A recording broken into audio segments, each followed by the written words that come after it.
Hello and welcome to today's webinar called How to Unleash the Transformational Leader Within. My name is Ethan Chazin and I am the president and the founder of the ChazinGroup.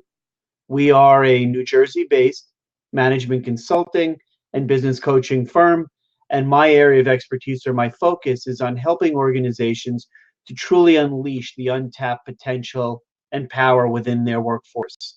So in a minute, what's going to happen is as follows. I'm going to switch over from this lovely face view into the PowerPoint deck for this afternoon's webinar, but I do want to ask a favor of you. Throughout today's webinar, I've strategically planted a few slides where we take a break, and I want to let you know that I'll come back into this area and check out any questions that you may have posted. So please, please, please, as a question comes up, as I spark your curiosity or I say something that makes you say, I'd like some clarification on that, post a question. You see the little question tab below my gorgeous face on your left-hand side of the screen. So it says questions. So also something else, as an appreciation for your taking time out of your hectic day to join in this webinar, at the very end of my program, I will mention a special offer that you can take advantage of. It's big. It's an $180 savings off of my world-class culture online training program. So please stay here until the end to take advantage of that special offer. So without further ado, what I'd like to do is to switch over to the PowerPoint and get us started. So you should see a pop-up on your screen, and I'm going to now leave, say goodbye, and you'll hear my brilliant voice on the background as we walk through the PowerPoints. So you should be able to see now a PowerPoint slide, the home page that says Unleash the Leader Within You. So thank you for being my guest on this 1-hour journey. It is now just after 1 o'clock Eastern Standard Time, and we should be wrapping up the formal presentation at about 1:45. Remember, stay on the line for a special offer. I'll give you a promo code at the very end. And without further ado, let's jump in to this topic, which is Unleash the Leader Within. So I do want to take a break, come back into the room, and just make sure that we have folks signed up. Okay, so get ready. I'm going to go back into the PowerPoint presentation. I don't see any questions posted yet, obviously. But as we go along, please be sure to jot down any questions, and we'll address them during the breaks. What are we going to talk about, or what am I going to talk about in the next 45 minutes or so? Well, the agenda is as follows. We are going to start out with an exercise. So you're going to be quite involved in this webinar, believe it or not. So we're going to start with an exercise to make sure you're fully engaged. I want to talk about organizations who are built on leadership by hiring top talent. Then I want to go into a field of study on why managing certainly ain't leading. I want to talk about the differences, compare and contrast. There are 11 leadership styles, so I will be talking you through each of those.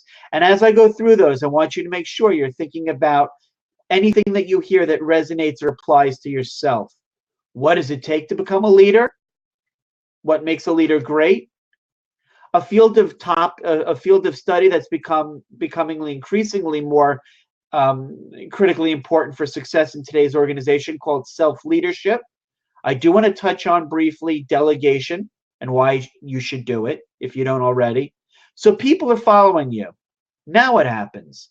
That takes us towards the end of our presentation. You're going to do a little bit more exercising. I will follow up at the very end with some final question and answer, and then the grand finish. So let's get going. Here we go. First of all, again, be sure to post any questions as they come up on the board, and I promise I'll address them during our breaks, and you'll see when it's time to break. It'll be very obvious. So here we go. First, we exercise. I want to take you back throughout your professional career. You can still be working, you may not be working. This may have been early in your career or more recently. I want you to think of a time where you were managed.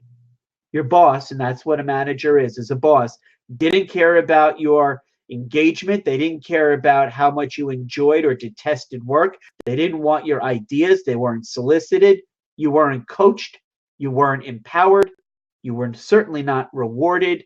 In fact, they micromanaged everything that you did, stayed on top of you from task start to completion. There was never any opportunity to partner, and that was what we call management.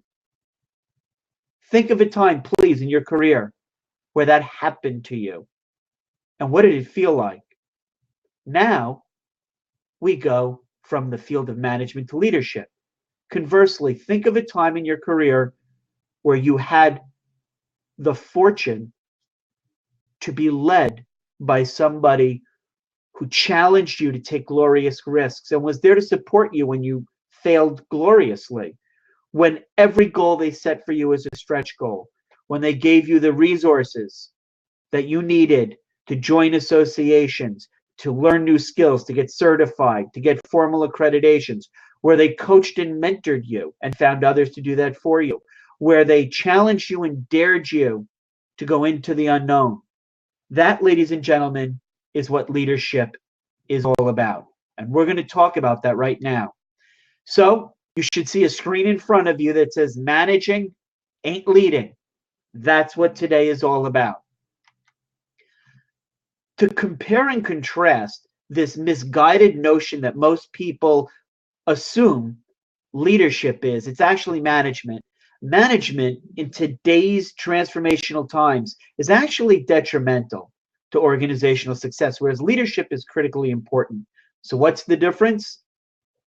Management, regardless of the derivation, whether you take it from the old Latin, mano agere, to lead by the hand, or the French, management, management is all about organizing resources, deploying, manipulating, and oftentimes human beings are seen or perceived to be assets, and I'll talk about that later. That's management. That's not leadership.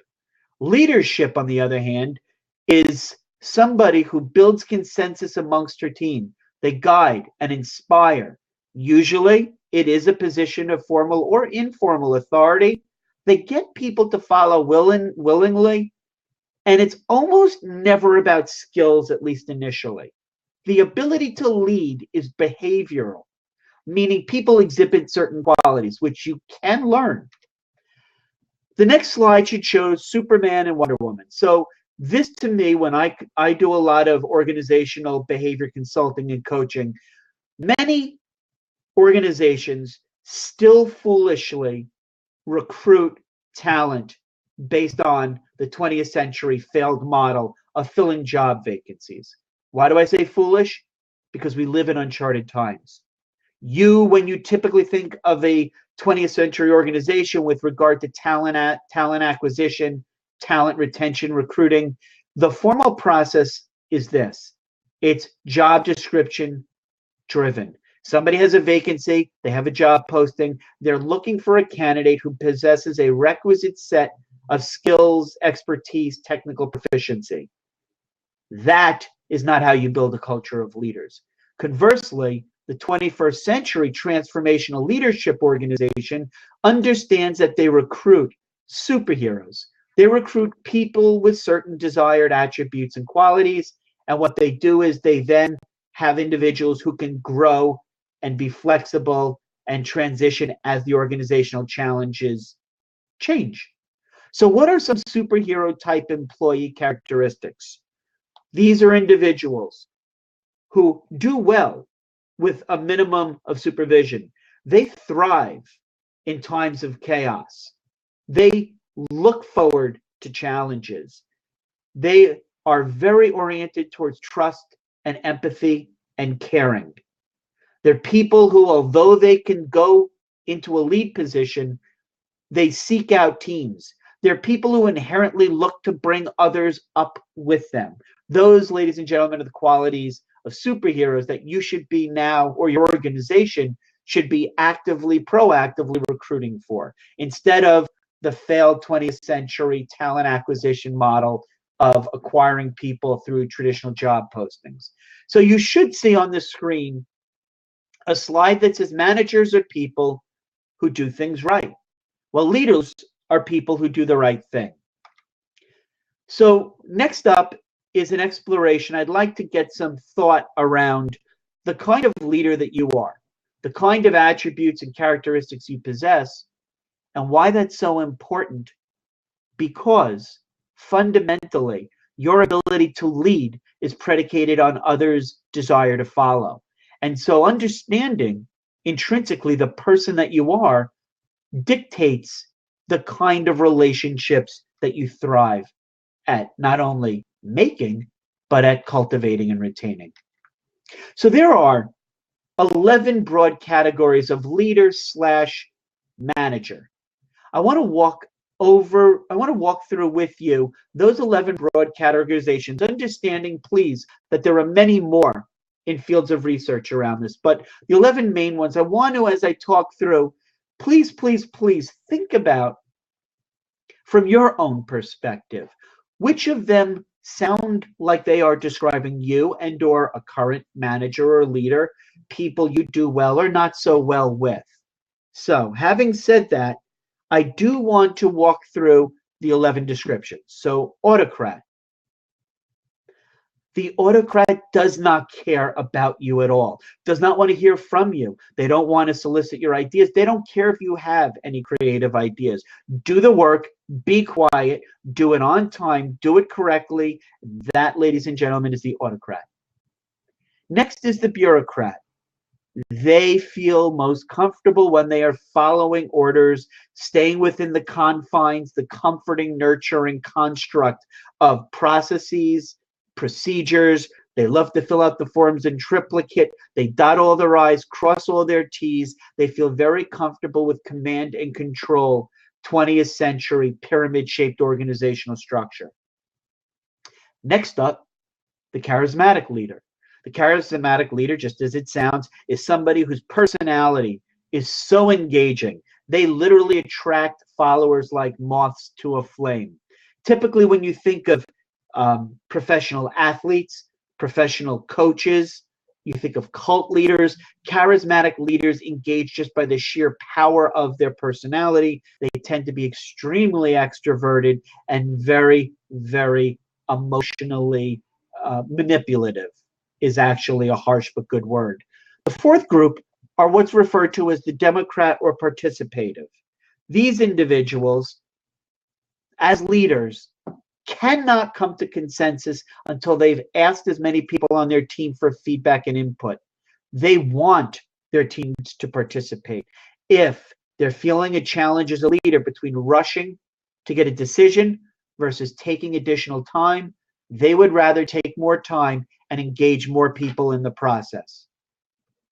Next is the transformational leader. And by the way, this is the individual whose today's talk is targeted to as what I perceive to be the ultimate individual that you want, not only leading your organization or in senior management roles, but you want these types of individuals employed throughout your organization. So here we go. A transformational leader is by their nature extremely comfortable in chaotic times. They don't need to be managed. They're not comfortable with the world the way it is. In fact, they want change. Their two favorite questions are why? Why do we do things this way? And what if? They are, while incredibly competent and strategic as leading people through today's challenges, the transformational leader has one eye. She's got one eye out across the horizon on the future waves of the ocean. They're always looking out into the future strategically and from a visionary standpoint to say, at a fundamental level, how can we change the world? How can we find new markets? How can we offer new products and services? How do we change what we do to serve our clients better? That, in a nutshell, in its most simplistically elegant standpoint, is a transformational leader. You should see another slide that says laissez-faire or delegated. These individuals bury themselves in their office. They avoid interaction. They don't feel comfortable taking risks. In fact, when approached by team members and asked about the viability of pursuing a new strategic imperative, They will literally say, if you feel comfortable, you do it. That's wonderful. You should take on that responsibility. If you think about it, laissez-faire managers are actually people who feel extremely comfortable throwing others under the bus when things go wrong. They take no initiative. They don't take any responsibility. They're not leaders in any sense of the word. Next up are people or relations-oriented individuals. They cannot sit in a back office cubicle and do data entry for 12 to 14 hours a day. I was one throughout my career before I became a consultant. They're the ones who are always jumping up away from their cubicle or office and going to talk to other people. They feel most engaged when they are interacting with other people on a shared sense of mission or team. Next, the servant leader. These leaders must take care of others. Call it a nurturing instinct, call it taking care of others, but they are most fulfilled and engaged when they are serving in a role that enables them to provide for and care for others. As a leader, this manifests itself in individuals who care about people achieving their goals, about having a wonderful performance management planning process, about providing good feedback. They, more often than not, try to find coaching and mentoring opportunities. These are the epitome, the characteristics of a servant leader. Next, task-oriented. This is exactly what it sounds like. People who thrive with their daily and weekly to-do lists. They literally have a list every day that they cross off from. They have weekly, monthly, quarterly goals. They're focused on the short term. Please allow me to be painfully blunt when I describe these people as the epitome of the 20th century manager. They don't think strategically. They don't see out into the time frame of the future. They're worried about today's performance. They're worried about getting the numbers for a publicly traded company to report its quarterly 10Q reports. They're focused on the here and now, and they are not capable of thinking about long-term implications. The 10th categorization is referred to as a transactional leader. Well, that's an oxymoron or a misnomer. They're not leaders at all. They are the epitome of managers. Transactional means making sure the day-to-day operation of your organization remains in existence. Transactional managers are operations people. They make sure that the business as it's currently constituted remains in business. And that's all they're focused on, is the here and now. The last, you should see a model, a square with 4 colors. This is what I often coach organizations when we do culture change as a coaching initiative. This is the model that helps most get organizations from good to great. It's referred to as the ethical leadership model, or the 4P model. The P is the purpose. What does the organization stand for? You all know what Goldman Sachs, I know what Goldman Sachs stands for. We know what Patagonia and the United Nations and PETA. Those are purposes. The second P in the 4P is the planet. You may have heard a lot about sustainability. That's a big topic right now. How do we have as little of an adverse impact on society? The third P is people. Transformational leaders are almost, if you think about it, the quintessential servant leader. They focus on taking care of their people. And the fourth and final P is probity. Probity is simply, does the leader and does the organization have a moral compass? Do they have ethics or values? There are no Tycos or Enrons or Global Crossings or Adelphias. There are none of that. It's a moral compass, a set of values that the organization or the leader subscribes to. Next up, you should see a slide. I'll read off of it. Never doubt that a small group of committed individuals can change the world. Indeed, it's the only thing that ever has. So before we come back to the questions area, before I leave the slide, I just want to wrap up on the first phase of our webinar. Where do you see yourself in the continuum of these different types of leadership or manager characteristic categorizations? You'll see autocrat on the top, democrat on the bottom. That's the y-axis. That's what degree of relationship openness do you possess. Now, if you look left to right on the x-axis, that's the degree or type of leadership proclivity or type of leader you are. All the way on the left is the person who's really not a leader at all. They're a manager, the transactional or operations driven. And all the way on the far right is the transformational type of leadership behavior. There's no right, there's no wrong. Simply, where do you see yourself in this range?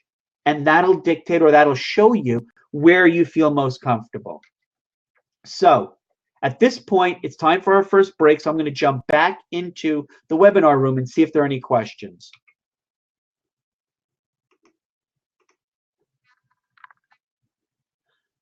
So it looks like we have one question. And I just want to go into the question area.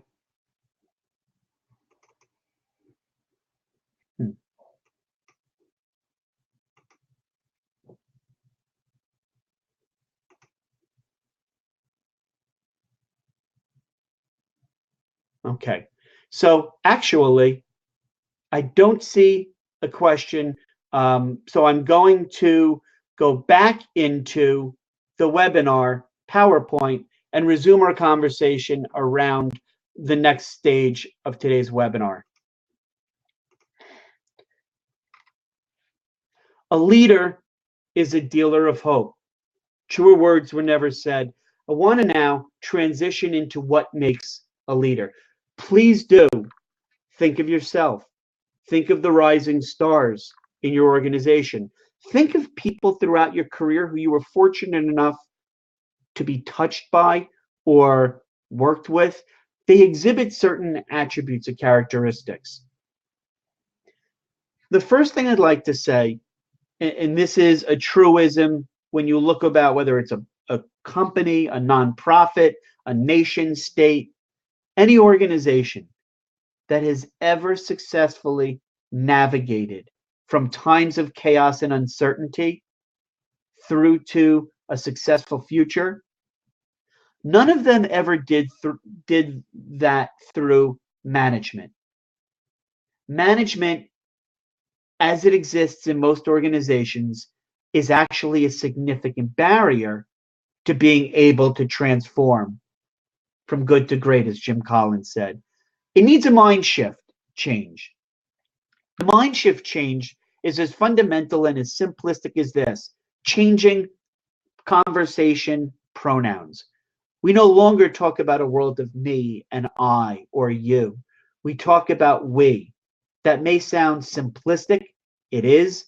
But I guarantee you, in most of the coaching and consulting I've done, and the 23 years I spent in corporate America, there was a fundamental breakdown because that culture of we did not exist. What does that look like in terms of, call it engagement, call it empowerment, whatever your preconceived notion of employees being fully involved in their work? That looks like this. You give your people the tools they need, direction that they so richly deserve, the kind of training and coaching, the guidance, trust, sympathy, empathy, caring. When you do all of that and you create a culture that's predicated on that type of transformational environment, people will move mountains for you. But the first prerequisite is that you create that type of nurturing environment. The leadership instinct you were born with is your backbone. You develop a funny bone and the wishbone that go with it. So, do you wish to rise? And clearly you do by being involved in today's webinar and learning about this field of transformational leadership. Begin by descending. Plant a tower that will pierce the clouds. Lay first the foundation of humility. So what makes a great leader or what makes an individual a great leader? It's interesting that a lot of times I'm brought into organizations and I'm asked to look at the behavior in the aggregate as applies to either senior management or middle level management. There's a skill set that's often overlooked, and that's decision making. This has a manifestation of the type of relationships you as an individual and organizations between team members. This is a really important impact. The first is, when I first started doing my consulting, I was struck by the degree to which managers made decisions that weren't theirs to make. What that sounds like is, if you truly want to develop your people, a lot of times making decisions can be quick, it can be easier for you to do it, but it becomes a lot more empowering if you on-pass those responsibilities to your people. Meaning, don't get involved necessarily in always trying to solve problems, especially those that don't have an impact on your specific work area. Well, this requires a lot of coaching and training to get people to change their mindset. A lot of times, people, when they're going through their leadership training, they have this preconceived notion that when it's time to ultimately make a decision, the choice is between A or B, right or wrong, this or that. It's not always a simplistic approach of do this or do that. A lot of times decision making is based on contingencies with layers of nuance. And I do a lot of training on this, but I just want to share with you that decision making is oftentimes passed over as an opportunity for training. The other aspect of decision making is we live in a crazy world. It's chaotic. The technology is changing at rapid paces. We're facing pressure not just by competitors down the block, but across the world. There's this implicit drive to making decisions faster, which invariably means sometimes we shortchange ourselves. I've noticed in the over 750 organizations I've coached and consulted and worked for, successful leaders always allow themselves time in the decision making. They're never pressured into making a decision or rushed to making the wrong decision. And when they do make those decisions that are forced and ultimately end up not being the right decisions, they always have in place a checklist of quality control procedures to go back and do an assessment. I don't want to say a postmortem, but a lesson learned on what could have been done differently in the next time. Also, I'm so shocked whenever I see organizations that make multi-million-dollar business decisions without formally documenting the process. So what I would suggest is, oftentimes, not for every decision, including the low-level threshold ones, but for some of the larger strategic decisions, such as pursuing new markets, having conversations with potential partners, changing vendor relationships, signing on a new ad agency, thinking of offering new products or sunsetting old products, have a formally documented decision process. I want to spend a little bit of time talking about a field of psychology referred to as emotional intelligence, or what's called EQ, having an emotional quotient. An emotional intelligence, or EQ, is a field of study that encompasses 4 areas. The first is self-awareness. This is a way in which you're constantly asking, how am I doing? Am I okay? What am I feeling? That project that I worked on, why did I not do well on that project? When I was asked to work as a team leader, co-chair with that other individual, we had conflicts of interest, or we had interpersonal character challenges. Why was I feeling that way? That's self-awareness. It's the very first step in the 4-step process, and these have to be tackled sequentially. The second step is self-management. It's a way of regulating how you're feeling at all times and being in touch with how those feelings may adversely or positively affect relationships with others. The third step in EQ, or towards EQ, is social awareness. It's paying attention to your peers. I had an interesting experience last week. I was giving a talk to a CEO roundtable, a group of folks, and one of the individuals made some comments that were so haughty and self-promotional that the other individuals, it was visceral. They almost physically cringed as this gentleman was making comments about his own success and starting his business. And at no point was he even remotely aware of the impact he had on the others around him.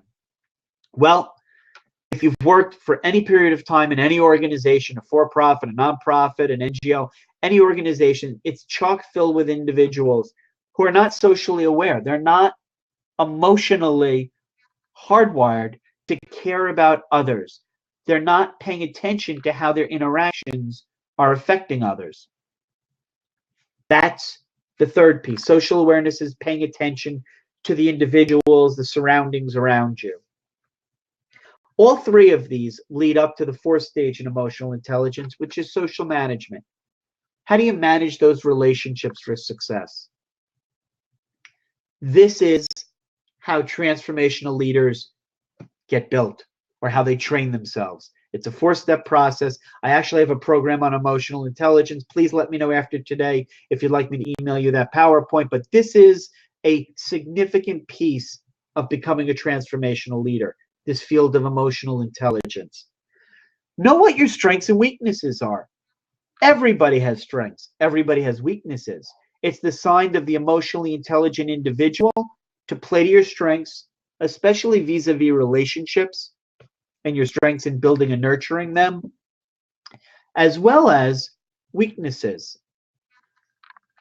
A lot of times, it's hard to drive your business or your team or your organization forward because we have this thing when we're driving called blind spots.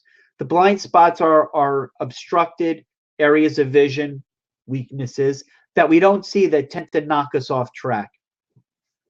It's the sign of a highly enlightened, socially aware, and also transformational leader that they're always looking at their weaknesses as an opportunity for growth. How do you do this? Well, transformational leaders ask others. Years ago, I worked for a company called Dun & Bradstreet, and a woman, Marianne, who started out as the department secretary, as a floater, who rose up to the ranks of chief marketing officer.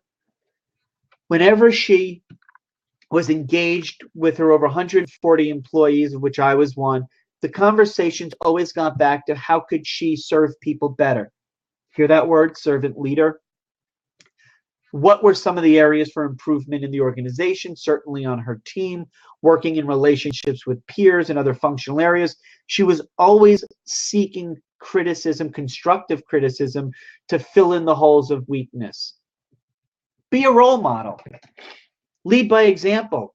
Take on opportunities to lead projects. Be active in your community through volunteer and community engagement. Be the kind of leader that others will follow. And the last bit of becoming a leader is about being authentic. That has specific connotation with walking the walk and talking the talk. What you do should mirror what you say. I'm sure we've all had people throughout our careers who have told us how to behave and yet didn't follow that edict or those commandments. Being authentic means being true by living your day-to-day reputational brand. To what you say is ethically important or morally important to you. So here we go. Excuse me. In the time that we have remaining, I'm going to jump into becoming a leader. Takeaways for today. I don't know if you've taken a Myers-Briggs or some other assessment, a DISC sales tool, a Berkman or Kersey indicator, any kind of self-assessment, but if you had retained me, if you hired me to sit down and coach you for executive coaching, the first thing I'd want to know is, how do you identify your range or pattern of behavior in terms of characteristics? How do you identify yourself, especially with regard to such measures as sensing, feeling, introversion, extroversion, as those dictate or as those guide your ability to have relationships? In your 20 or 40-year career action plan, which I coach people to develop, have you documented, written down the core skills that you're going to need this year, next year, in 5 years, etc.? Have you mapped out a core skills needed throughout phases or stages of your career? Have you written a personal mission statement? Let me know if you'd like me to send you some material on this. I coach people how to do this, but find examples within your organization. They don't, by the way, just have to be people higher than you, but across other areas. People you've witnessed as they behave who really exhibit the qualities of leadership. People in your industry, maybe people outside of your industry, in your social relationships. Find examples of people to pattern most productive behavior out of. Seek mentors. I always did that in any organization I worked at, whether they were below me, peers of mine, above me, in my department, outside, in the community, in professional trade associations that you may belong to. Always find out who are people who are the kinds of leaders that you can learn from.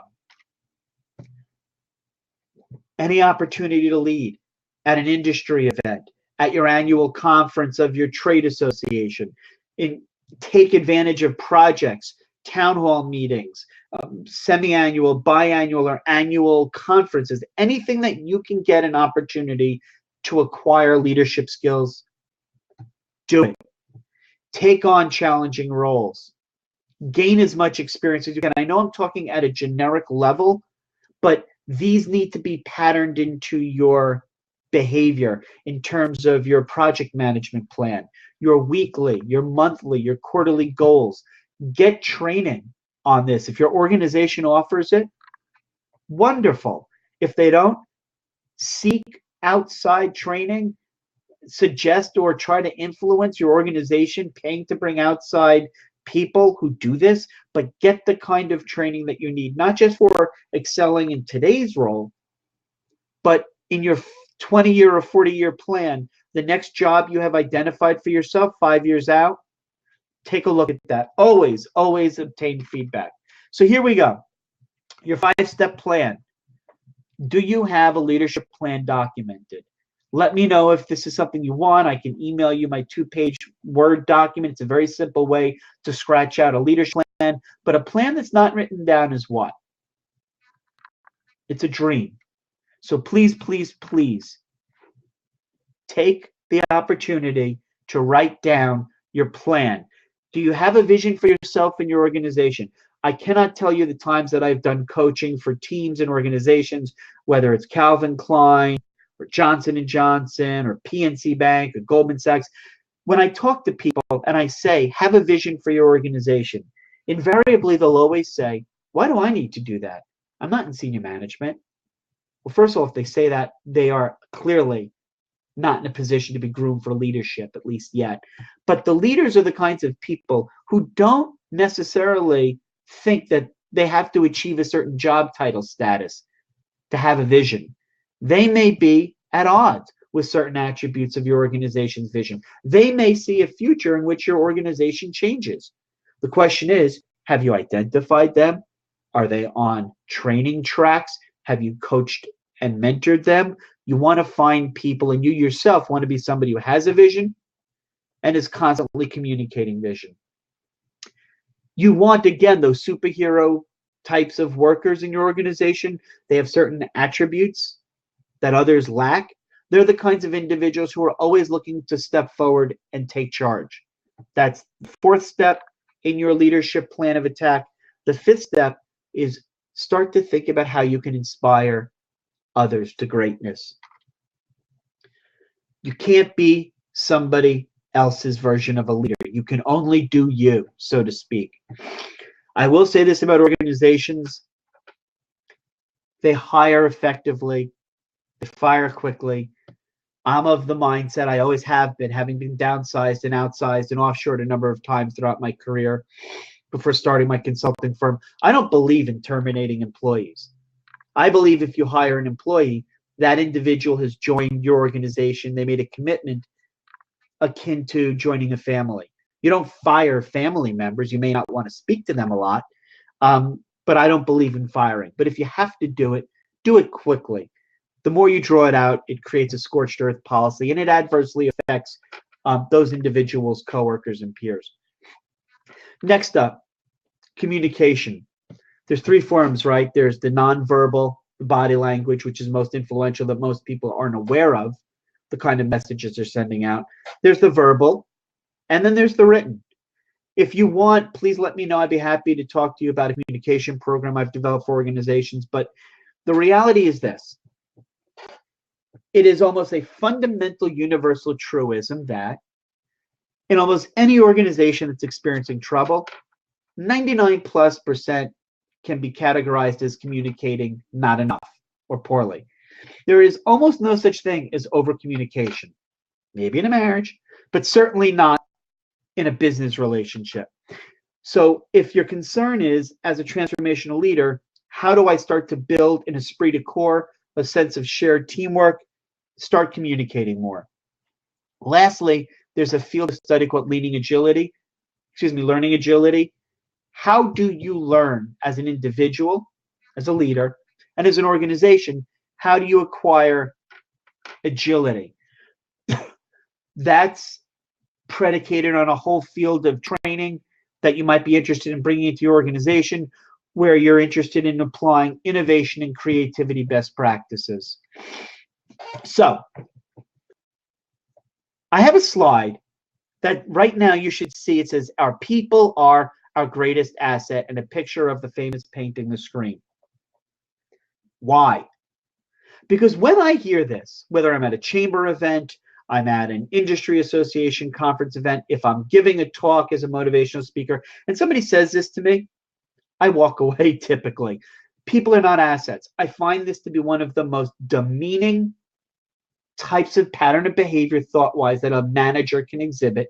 And I think it's indicative clearly of cultures that are either failing or will fail. People are not assets. An asset is a photocopier that depreciates at a set percent over its effective life. You get as much out of it as you can. You do a modicum of maintenance, and then when it's done, when it no longer functions, you get rid of it.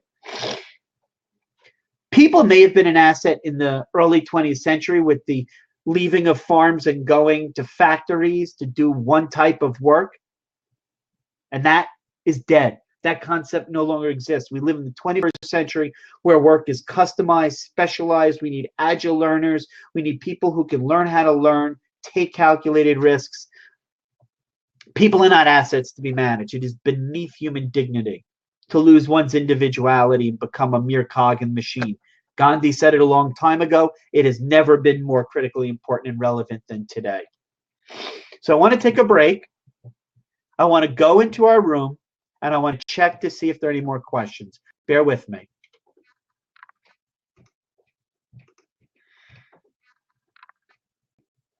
Okay, so I don't see any questions. I'm going to take over the screen.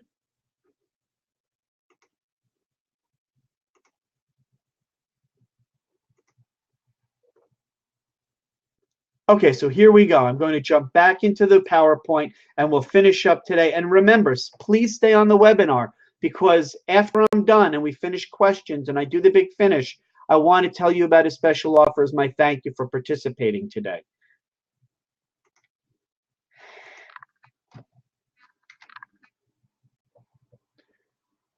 Without suggesting that you as a leader rush to make a decision, when given the option, or when contending or forced with facing the choice of having to make a quick decision or pursuing democratic or participative leadership and trying to get as many people in the feedback loop, leaders typically err on the side of being decisive.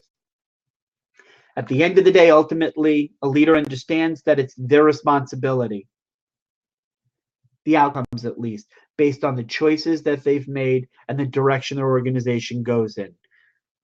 Know enough technology, if you're in a particular field, well, if you're in any field, that requires a certain level of technology, proficiency, get those certification, get that technical proficiency.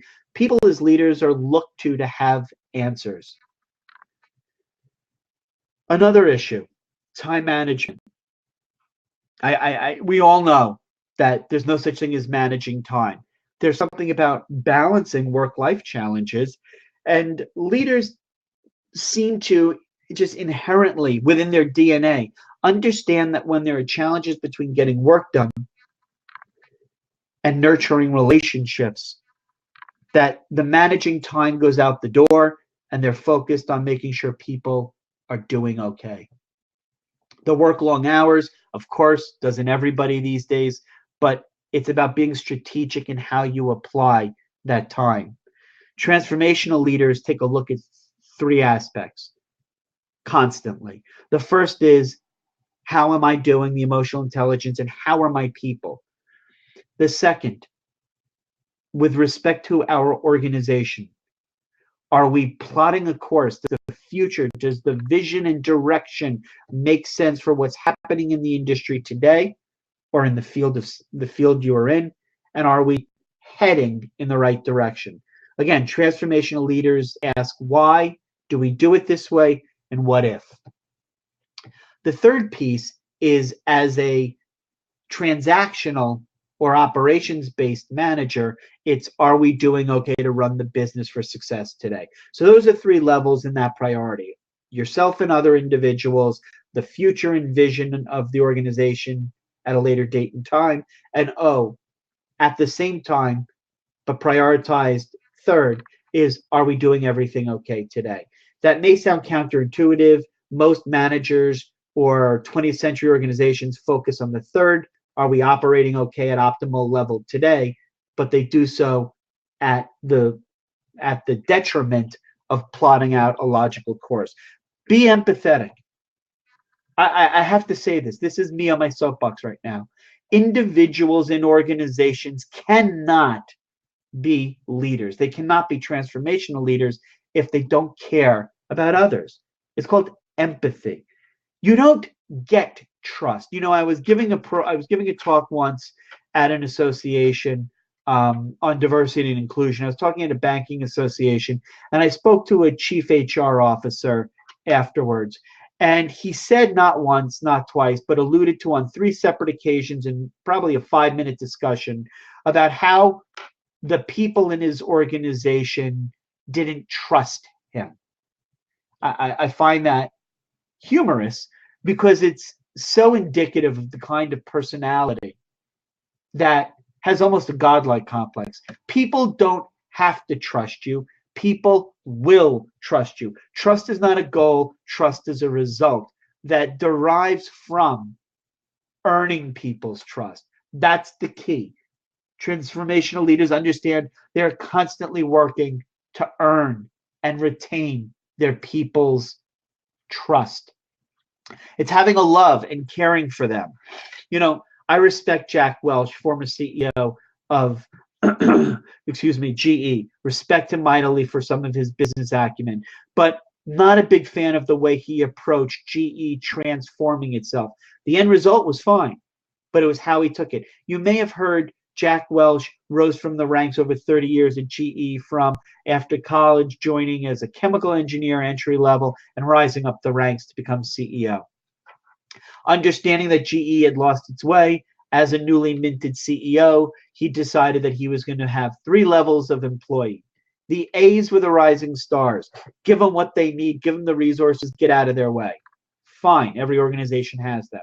The B's, for the most part, technically proficient, competent, give them a bare minimum of what they need to be successful, but certainly not the rising stars. They have limited number of career trajectory options as your rising star A's. So your B's are your basically talented for today people. And then Jack Welch became known as Neutron Jack for the C's, which were the bottom tier of the organization. In fact, when he first became CEO, he said, let's lay off 10% of our entire workforce, and to share the pain, we will lay off 10% of our management ranks. They just laid off the C's. With all due respect to Jack Welch, GE, and all the other organizations who take this similar kind of, it's okay to have mass layoffs,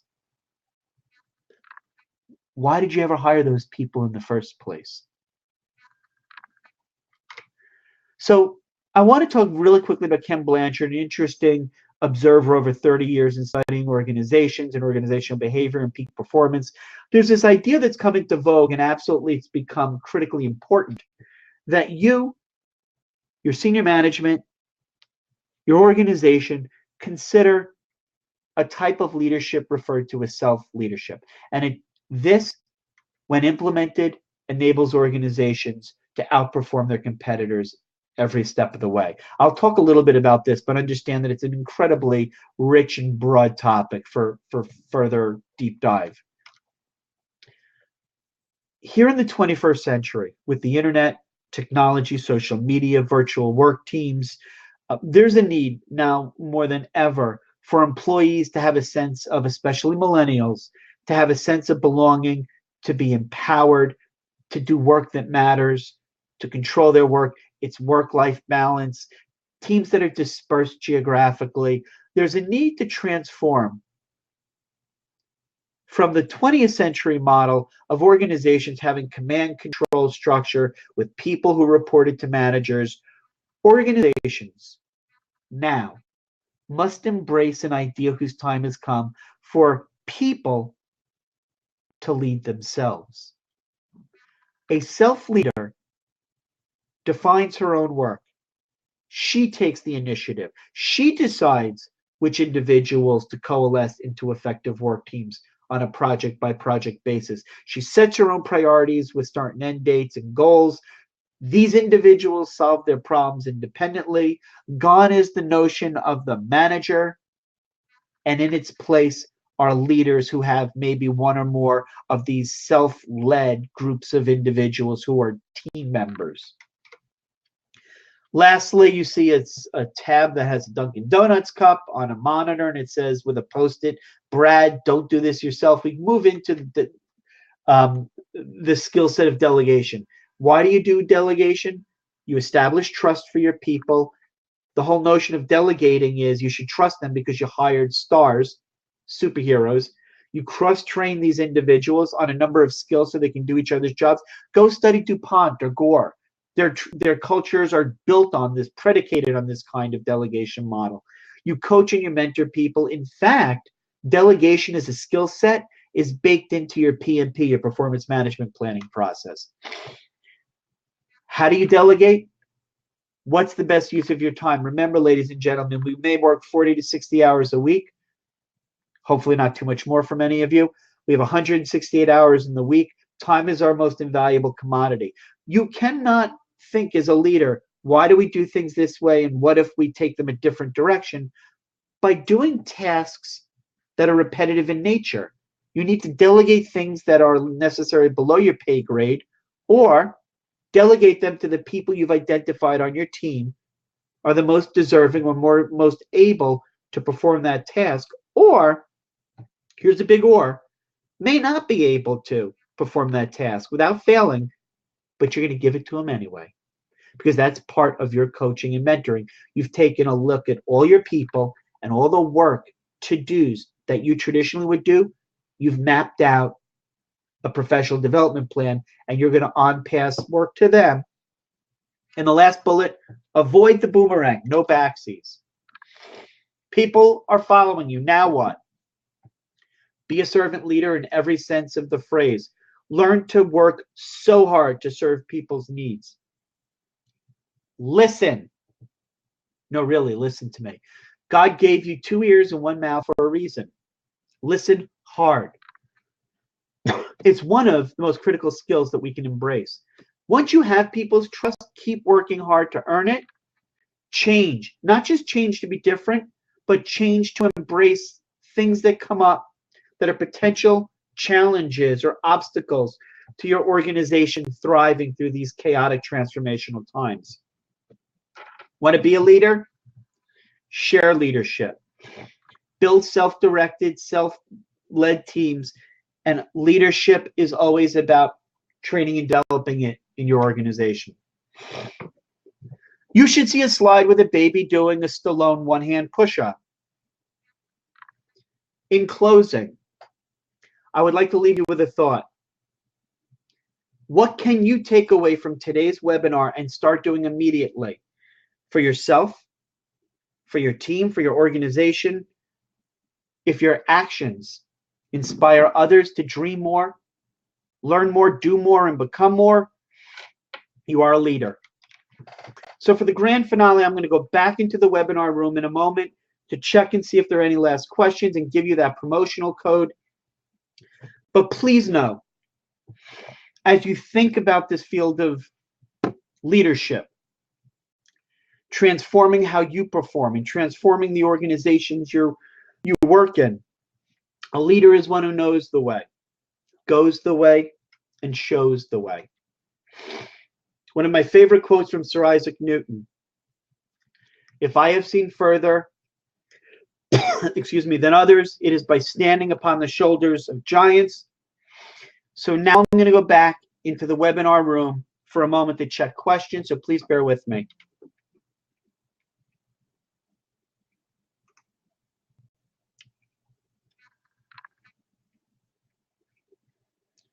I don't see any questions, so as we finish up, I want to share with you some additional information.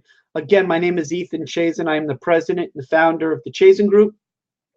We are a New Jersey-based business coaching and management consulting firm. I would love to chat with you about your particular individual needs or else your organization's needs for employee training and development. So I'm going to go to the PowerPoint and finish up. I want to share with you a book that I just read that I think is really interesting. It's by Simon Sinek, who's best known for having millions of YouTube viewers watch his video from 2009 called Start With Why. The book is called Leaders Eat Last. And I think it's one of the quickest reads, most fantastic resources that you can take out of the library, just get your hands on from Amazon, and really understand the impact of being a transformational leader. Excuse me. And then to finally finish today's webinar, I do want to say that for attending, each and every person is eligible to receive your own professional assessment, which is a 1-hour phone-based coaching session. Also, for attending today's webinar, I'd like to offer you a 40% discount on my Leadership World-Class Culture program, which is scheduled for February 21st. Go to the link, and if this is too much for you to copy down now, I can certainly email it to you.